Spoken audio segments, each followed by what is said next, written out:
নাহমাদুহু ওয়া নুসাল্লি আলা রাসূলিহিল কারীম, আম্মা বাদ। সমস্ত প্রশংসা আল্লাহ পাকের, আলহামদুলিল্লাহ। দরুদ ও সালাম বর্ষিত নবী পাক সাল্লাল্লাহু আলাইহি ওয়াসাল্লামের উপরে। আল্লাহুম্মা সাল্লি আলাইহি, আল্লাহুম্মা বারিক আলাইহি। দেশ ও দেশের বাইরে আপনারা যারা আছেন, আমাদের এই লাইভ প্রোগ্রামকে যারা দেখছেন, একটু ভালো করে কথাগুলো শোনার চেষ্টা করবেন। আমি কাটাখালী বাইতুল মোকাররম মসজিদে ইমামতি করি এবং মাদ্রাসা তালিমিয়ার খেদমতেও আমি নিয়োজিত, আলহামদুলিল্লাহ। তো আমার ভক্তরা আমাকে বললেন যে মুফতি সাহেব, লাইলাতুল কদর সম্পর্কে দু একটি কথা যদি বলতেন তাহলে জাতি উপকৃত হতো। তো আমি নিয়মিত লাইভে আসতে পারি না, মাঝে মধ্যে আমি আসি, বিশেষ করে রমজানে আমি আসি। তো আপনারা লাইলাতুল কদর সম্পর্কে দু একটি কথা আমি বলবো, মনোযোগ দিয়ে শুনবেন এবং তার উপরে আমল করার চেষ্টা করবেন। আমার সামনে যে কিতাবটি আছে, কিতাবটির নাম হচ্ছে সাহিহুল বুখারী, আসাহুল কুতুবি বাদা কিতাবিল্লাহ। আল্লাহর কোরআনের পরে যদি নির্ভরযোগ্য কোনো কিতাব থেকে থাকে তার নাম হচ্ছে সহিহ বুখারী। সহিহ বুখারী 271 নম্বর পৃষ্ঠা, ইতিকাফের অধ্যায়ে হাদিসটি বর্ণিত হয়েছে এবং সেখানে লাইলাতুল কদরের ব্যাখ্যা দেওয়া হয়েছে। এই প্রথম পৃষ্ঠায় 271 নম্বর প্রথম পৃষ্ঠায় ইতিকাফ সম্পর্কে বিস্তারিত ব্যাখ্যা দেওয়া হয়েছে। সেখানে লাইলাতুল কদর সম্পর্কে খুব গুরুত্বপূর্ণ একটি কথা বর্ণনা করা হয়েছে। আপনারা জানেন যে আল্লাহ পাকের নবী মধ্যম দশকে কিন্তু ইতিকাফ করেছেন, অর্থাৎ 11, 12, 13, 14, 15, 16, 17, 18, 19, 20, পাশাপাশি শেষ দশকেও কিন্তু তিনি ইতিকাফ করেছেন। আমরা এই হাদিস থেকে জানতে পারবো, হাদিসটির রাবি যিনি হাদিসটি বর্ণনা করেছেন আবু সাঈদ খুদরি রাদিয়াল্লাহু তাআলা। এই হাদিসের শাব্দিক তর্জমা করলে আপনারা বুঝতে পারবেন যে লাইলাতুল কদরের কত গুরুত্ব। প্রিয় নবী মুহাম্মদুর রাসূলুল্লাহ সাল্লাল্লাহু আলাইহি ওয়াসাল্লাম মধ্যম দশকে ইতিকাফ করেছেন, পাশাপাশি শেষ দশকেও তিনি ইতিকাফ করেছেন এবং শেষ দশকে রমজানে ইতিকাফ করাকে তিনি সুন্নাতে মুআক্কাদা বলেছেন, পাশাপাশি কিফায়া, অর্থাৎ একজন কিংবা কয়েকজন যদি আদায় করে তো মহল্লাবাসীর পক্ষ থেকে সেটা যথেষ্ট হয়ে যাবে, কিন্তু কেউ যদি আদায় না করে তাহলে কিন্তু সকলকে গুনাহগার হতে হবে। দেখেন হাদিসটি, আল আবি সাঈদ আল খুদরি রাদিয়াল্লাহু আনহু রাসূলুল্লাহ সাল্লাল্লাহু আলাইহি ওয়াসাল্লাম কানা ইয়াতাকিবু ফিল আশরিল আওসাতি মিন রমাযান ফাতাকাফা আমান।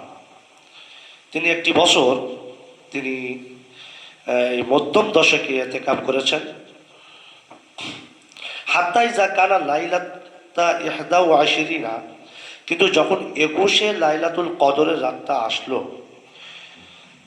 21 রাতটা যখন আসলো, ওয়াহিয়া লাইলাতুল লাতী ইয়াখরুজু মিন সাবিহাতিহা মিন ইতিকাফিহি, যে রাত্রের সকালবেলায় আমার আপনার নবী ইতিকাফ থেকে বার হবেন।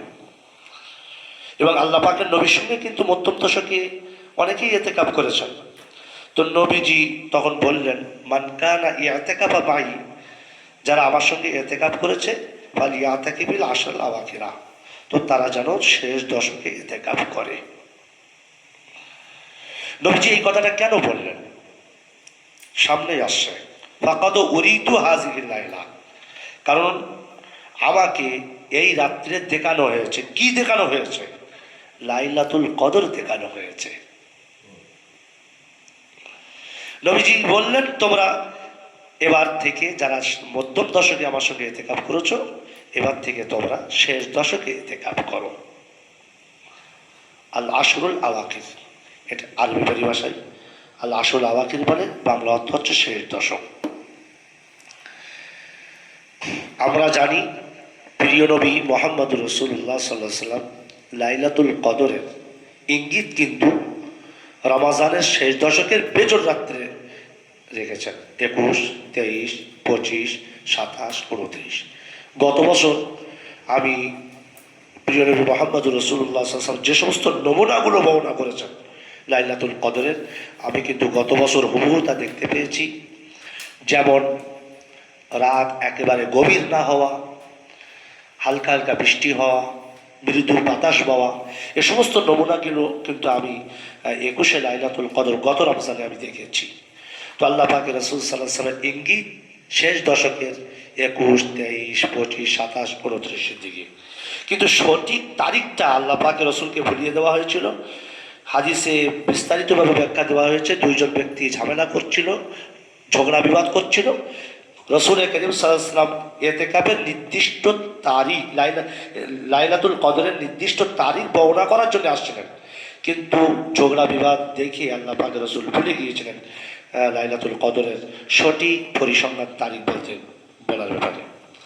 তো যাই হোক, এই হাদিস দিয়ে আমি যতটুকু আপনাদের বললাম, 271 নম্বর হাদিস, এই পৃষ্ঠা ইতিকাফের অধ্যায়ে বর্ণিত হয়েছে যে আল্লাহ পাক রসুল কারণটা বর্ণনা করলেন যে তোমরা আমার সঙ্গে মধ্যম দশকে ইতিকাফ করেছো, ঠিক আছে, কিন্তু শেষ দশকেও তোমরা ইতিকাফটা করে নাও, কারণ এই রাত্রে আমাকে লাইলাতুল কদর দেখানো হয়েছে। শুধু তাই নয়, নবীজি এতটুকু কথা বলে ক্ষান্ত হননি। ওয়াকাদ রাআইতুনি আসজুদু ফি মাইন ওয়াতিনিন, আমি নিজেকে দেখতে পেলাম যে আমি যেন মিন সাবিহাতিহা, লাইলাতুল কদর 21শে লাইলাতুল কদরের রাতের সকালবেলায় পানি এবং মাটির মধ্যে আমি সেজদা করছি। ফালতামিসুহা ফিল আশরিল আওয়াকির, সুতরাং তোমরা শেষ দশকে ইতিকাফ করো। শুধু এতটুকু কথা বললে ক্ষান্ত হননি। ওয়ালতামিসুহা ফি কুল্লি ফিতরিন, এবং বেজোড় রাত্রে তোমরা মানে লাইলাতুল কদর তালাশ করো, অনুসন্ধান করো। ফা মাতারাতিস সামাউ তিলকাল লাইলা, কারণ ওই রাত্রে বৃষ্টি বর্ষিত হয়েছে।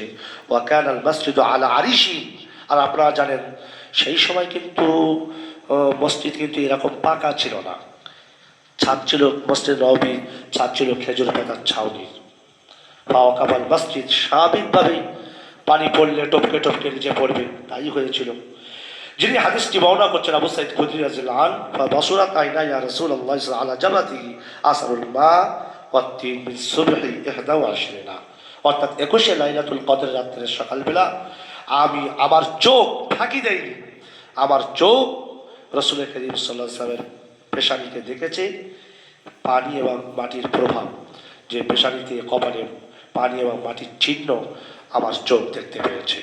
আমি এই হাদিস দিয়ে এটাই বোঝাতে চাইছি যে লাইলাতুল কদরকে রাসূল অত্যন্ত গুরুত্ব দিয়েছেন, কারণ কোরআন শরীফে বিশেষ একটি সূরা নাজিল হয়েছে, সূরা কদর।